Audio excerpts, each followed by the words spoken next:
स्वागत है आपका करंट बाइक हिंदी में। मैं हूं बिलाल और आज हमारे साथ मौजूद है नई विनफास्ट VF6। ये है one of the two cars जो विनफास्ट ने भारत में लॉन्च की है और आज हम इसे चलाने वाले हैं इंडियन रोड पे पहली बार।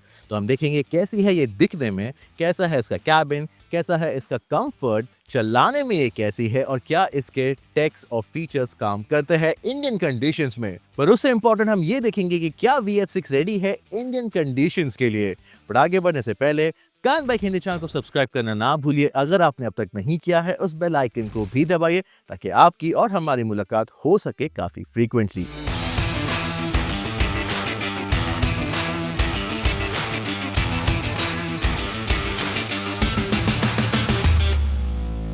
अब स्टाइलिंग और डिज़ाइन के बारे में बात करने से पहले VF6 के डायमेंशंस को समझना ज़रूरी है। साइज वाइज ये नेक्सॉन ईवी और विंडसर ईवी के काफ़ी क्लोज आती है, लेकिन क्रेटा या कर्व ईवी जितनी बड़ी तो नहीं है। नंबर्स को अगर साइड में रखें तो लुक्स के मामले में ये सबसे ज़्यादा यूनिक स्टाइलिंग इस सेगमेंट में ले आती है।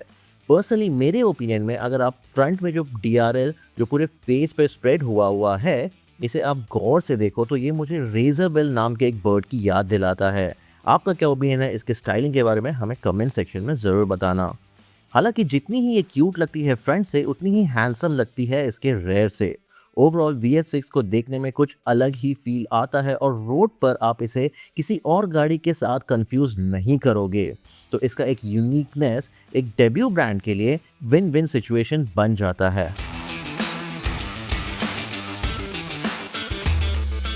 अब एक्सटीरियर के बाद चलिए आते हैं इंटीरियर पे और यहाँ पे है कई सारी चीज़ें बात करने के लिए। तो चलिए देखते हैं एक एक करके उन सबको। बट मैं पहले बता दूँ कि जो डोर्स है सिर्फ ड्राइवर्स डोर नहीं, चारों ही दरवाजे इस गाड़ी के काफ़ी हैवी बनाए गए हैं और आपको बहुत वेट के साथ उनको पुल करना पड़ता है उन्हें बंद करने के लिए। बंद करने के टाइम पे उसका जो थर्ड है वो काफ़ी प्रीमियम फील करता है। बट अंदर बैठने के बाद आप पहली चीज़ जो नोटिस करोगे वो है ये स्टीयरिंग व्हील, जिसका डायमेंशन या जो डायामीटर है मेरे हिसाब से काफ़ी छोटा है, काफ़ी कम्पैक्ट है। आपको यूजुअली आप नए जनरेशन में नए ज़माने के स्टीयरिंग व्हील्स दिखाई देते हैं जो बड़े कोकी डिज़ाइन के होते हैं। यहाँ पे इसका कोकीनेस है उसका स्मॉलर डायमेंशन, जिसकी वजह से इसको चलाने में भी थोड़ा अजीब फ़ील होता है, जो मैं आपको ड्राइविंग के वक़्त बताऊँगा। हालाँकि उसके पीछे आपको एक ड्राइवर्स डिस्प्ले नहीं मिलता। इवन VF7 जो बड़ी गाड़ी है, इसका जो बड़ा सिबलिंग है, वहाँ पे भी आपको एक ड्राइवर्स डिस्प्ले नहीं दिया गया है, बट आपको मिलता है एक proper heads up display. Heads up display के अलावा सारी चीज़ें इंटीग्रेटेड है इस बड़े से इंफोटेनमेंट टच स्क्रीन में। हमने सिमिलर चीज़ देखी थी विंडसर ईवी में भी, जहाँ पे सारे फंक्शन को एक स्क्रीन के अंदर इंटीग्रेट कर दिया गया है। यहाँ पे भी आपको सिमिलर चीज़ देखने मिलती है, जहाँ पे हर एक छोटा से छोटा फंक्शन, वो भले ही एसी हो या फिर आपका ORVM एडजस्ट करने का फंक्शन हो या ड्राइव मोड हो, या हर एक चीज़ आपको टच स्क्रीन के अंदर इंटीग्रेट की गई है। हाँ, इसका जो रिस्पॉन्स है या टच फील है, ये स्मूथ है, ईज़ी है, लैग फ्री है, बट इसका यूज़र इंटरफेस थोड़ा बेटर हो सकता था। जैसे कि आपको जो स्पीडोमीटर मिलता है, ट्रिप मीटर मिलता है या फिर बैटरी परसेंटेज, DTE, ये सब बहुत काफ़ी स्मॉल सा इंटीग्रेट किया गया है और चलाते वक्त उस पे ध्यान देना थोड़ा अजीब सा फील होता है। तो जैसे मैंने बताया, इंटरफेस थोड़ा और बेहतर हो सकता है। टच स्क्रीन के अलावा यहाँ पे आपको टॉगल स्विचेस दिए गए हैं ड्राइव सिलेक्शन के लिए, जहाँ पे R एंड D दिया गया है और एक अलग से बटन है P के लिए। स्क्रीन के बाद आते हैं सेंटर कंसोल पर, जो एक मॉडर्न ईवी के लिए काफ़ी अच्छा इंटीग्रेशन किया गया है। जो आर्मरेस्ट के अंदर जो स्टोरेज मिलता है वो काफ़ी डीप है। वहाँ पे आपको USB टाइप ए पोर्ट मिलता है, टाइप C नहीं। 2 कप होल्डर दिए गए हैं, बट आज के ज़माने में यहाँ पे आपको एक वायरलेस चार्जिंग पैड नहीं मिल रहा है, जो काफ़ी वियर्ड हो गया है। भले ही एक बायर या यूज़र वायरलेस चार्जिंग पैड ना यूज़ करे, बट वो होना आज के ज़माने में एक मैंडेटरी फीचर हो गया है, जो यहाँ नहीं दिया गया है। उसके अलावा जो सीट है ये काफ़ी लार्ज है, सपोर्टिव है। उसका जो कुशनिंग है वो काफ़ी फर्म है, सॉफ्ट नहीं, बट ओवरऑल इसका जो फील है वो काफ़ी अच्छा है। विजिबिलिटी की बात करूँ तो अप फ्रंट काफ़ी अच्छा व्यू मिलता है। हालाँकि जो ड्राइवर्स जिन्हें अपने बॉनेट का एज देख के चलाने की आदत है, उन्हें थोड़ी तकलीफ़ हो सकती है, क्योंकि इसका जो बॉनेट है वो काफ़ी स्लोपिंग दिया गया है। और विजिबिलिटी की बात करते हुए मैं आपको ये भी बता दूँ कि जो इसका रेयर विजिबिलिटी है through the rear windscreen, वो काफ़ी नैरो है। और आखिर में बात करना चाहता हूँ फिट एंड फिनिश की, जो ये ओवरऑल कैबिन में दिया गया है। सॉफ्ट टच मटेरियल है, जो प्लास्टिक है वो भी इतना हार्श फील नहीं होता, स्क्रैची फील नहीं होता, और ओवरऑल जो बिल्ड क्वालिटी क्वालिटी है, जो ओवरऑल सारे मटेरियल को एक साथ पुट टुगेदर किया गया है, उसका जो feel and fit and finish है वो काफ़ी प्रीमियम फ़ील करता है, अगर लग्ज़ूरियस ना फ़ील करे तो भी। ओवरऑल ये केबिन काफ़ी लंबे समय के लिए यूज़ करने के लिए अच्छा मालूम होता है। अब फ्रंट रो के बाद सेकंड रो पर आते हैं और मैं ये बता दूं कि VH6 one of those cars है जिनका सेकंड रो एक्सपीरियंस इतना खास नहीं है, क्योंकि अगर आपको सेकंड रो एक्सपीरियंस चाहिए आपको इसका बड़ा सिबलिंग VH7 को कंसिडर करना चाहिए, क्योंकि यहाँ पे जब आप बैठते हो, पहली बात तो जो डोर सिल है वो काफ़ी वाइड है, तो अगर आपको घुटने में तकलीफ है या आप एल्डरली हो तो अंदर बैठने में थोड़ी तकलीफ हो सकती है। अंदर बैठने के बाद आपका जो ये नी हाई पोजीशन है थोड़ा ऑकवर्ड फील करता है, स्पेशली जो बैक रेस्ट एंगल है और आपका जो अंडर थाई सपोर्ट है और rather the lack of it, ये एक आपको एक वियर्ड पोजीशन देता है। उसके अलावा 3 लोगों को यहाँ बिठाना काफ़ी क्रैम्प्ड हो जाएगा। 2 लोगों के लिए सही है, आपको आर्मरेस्ट मिल जाता है, कप होल्डर मिल जाता है, टाइप ए यूएसबी और एयर वेंट है, पर उसके अलावा यहाँ पे कुछ भी नहीं। एक चीज़ अच्छा लगा मुझे कि इसका जो बॉक्सी अपीयरेंस है कैबिन का, वो आपको प्रिवेंट करता है साइड पिलर्स पे आपका सर पटकने से। जो हेडरूम है वो डिसेंट है फॉर माय फ्रेम जो 5.5 है। ऊंचे या लंबे लोगों के लिए भी डिसेंट होगा, बट जो प्रॉब्लम है वो इसका ग्लास रूफ, और रादर इसके ग्लास रूफ और पैसेंजर्स के बीच में कोई प्रोटेक्शन नहीं है। तो इंडियन समर्स में ये कैबिन काफ़ी गर्म हो जाएगा और ये कांच उसे प्रोटेक्ट नहीं कर पाएगी। ओवरऑल जो सेकेंड रो एक्सपीरियंस है VH6 का, ये उतना खास नहीं है। लॉन्ग डिस्टेंसेस तो दूर, शॉर्ट डिस्टेंसेस के लिए भी नहीं। और डिस्टेंसेस की बात करें तो जो बूट स्पेस है वो रेटेड है तकरीबन 450 लीटर्स, बट वो फील नहीं करता 450 लीटर्स का। काफ़ी बॉक्सी है, काफ़ी कॉम्पैक्ट फील करता है। वहाँ पे आपको स्पेयर व्हील भी नहीं दिया गया है, हाँ पंक्चर रिपेयर किट है, बट दैट्स अबाउट इट।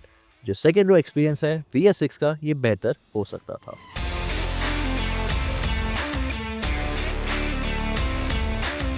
अब बात करते हैं ड्राइविंग की, बट मैं बता दूं कि VH7 जो इसकी बड़ी सिबलिंग है, वहाँ पे आपको मिलता है 2 बैटरी पैक का ऑप्शन और एक रेंज टॉपिंग वर्जन में dual motor all wheel drive setup भी। हालांकि VH6 में आपको मिलता है सिर्फ एक बैटरी पैक का ऑप्शन और single motor setup. Battery size है 59 किलोवाट आवर, जो इस सेगमेंट में सबसे बड़ा है। बीट क्रेटा ले लो, कर्व ले लो या विंसर ईवी प्रो, सबसे बड़ा बैटरी पैक आपको इसमें मिलता है। हाँ, जो upcoming Maruti Suzuki e Vitara है उसमें ही थोड़ा बड़ा बैटरी पैक मिलता है, अराउंड 61 किलोवाट आवर का। जो पावर आउटपुट है इस single front wheel mounted electric motor का, वो है तकरीबन 200 bhp और 300 न्यूटन मीटर। जो क्लेम 0 to 100 टाइम है वो है 8.8 सेकेंड्स इस रेंज स्टॉपिंग वर्जन का, जो इस सेगमेंट के सबसे इम्प्रेसिव फिगर्स है। हालांकि चलाने में आपको ये फील होगा कि जो इसका ओवरऑल सेटअप किया गया है ये काफ़ी एक यूरोपियन कार जैसा है। इसका सस्पेंशन सेटअप हो, इसका पावर डिलीवरी हो, स्टीयरिंग, हैंडलिंग, एवरीथिंग, ये आपको एक यूरोपियन या मोर स्पेसिफिक जर्मन ब्रांड्स का नकल करते हुए ये दिखाई देती है। जो 200 हॉर्स पावर का क्लेम फिगर है ये एक्चुअली बिलीवेबल होता है, क्योंकि जो इसका एक्सेलरेशन है ये काफ़ी क्विक है।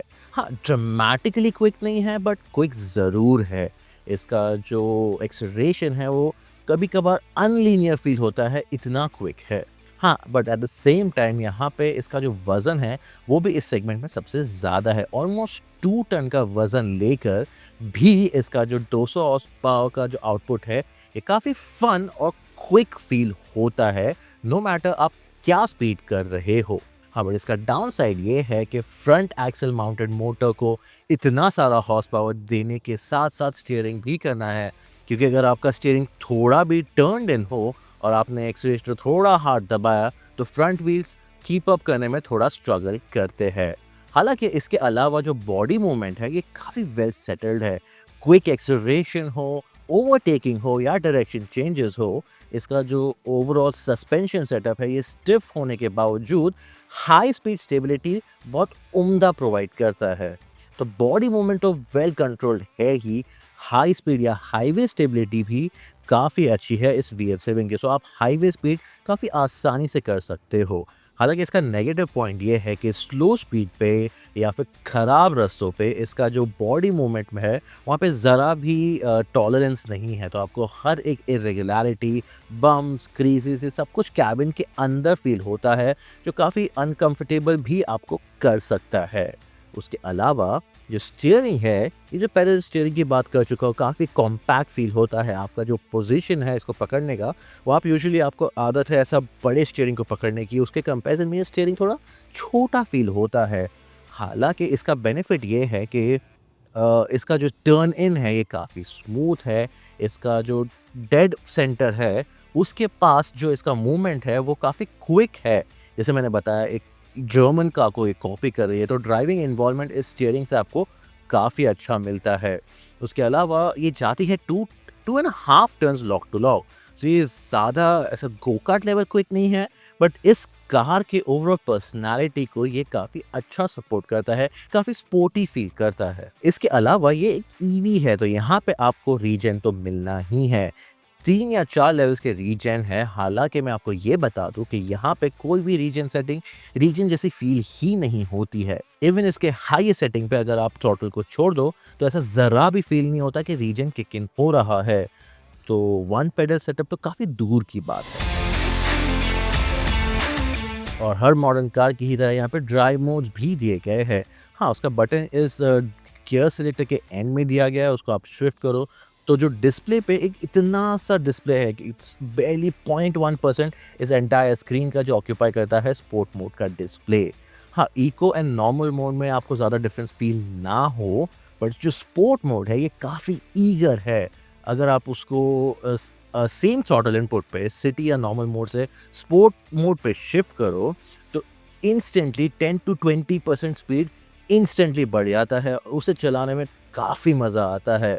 तो अगर आपको ये कार लेना है एक प्रॉपर ड्राइविंग फन के लिए, स्पोर्ट मोड आपको डेफिनेटली प्रोवाइड करेगा। और फाइनली अब हम आते हैं रेंज पर।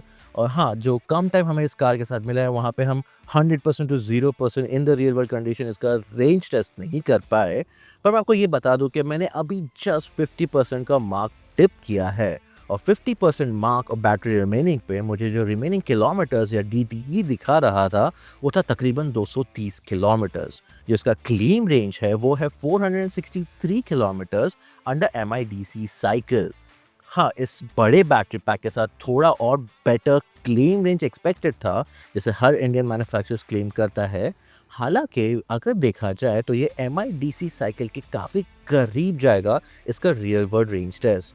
तो अगर मैं कैलकुलेशन करूँ 50% पे 230, तो 100% पे ये 460 किलोमीटर्स रियल वर्ल्ड कंडीशन में जा सकता है। In fact anything between 400 to 450 kilometres आसानी से अचीवेबल है, जो इस सेगमेंट में सबसे बेस्ट है, B it the Creta, curve, Nexon और विंजर ईवी प्रो।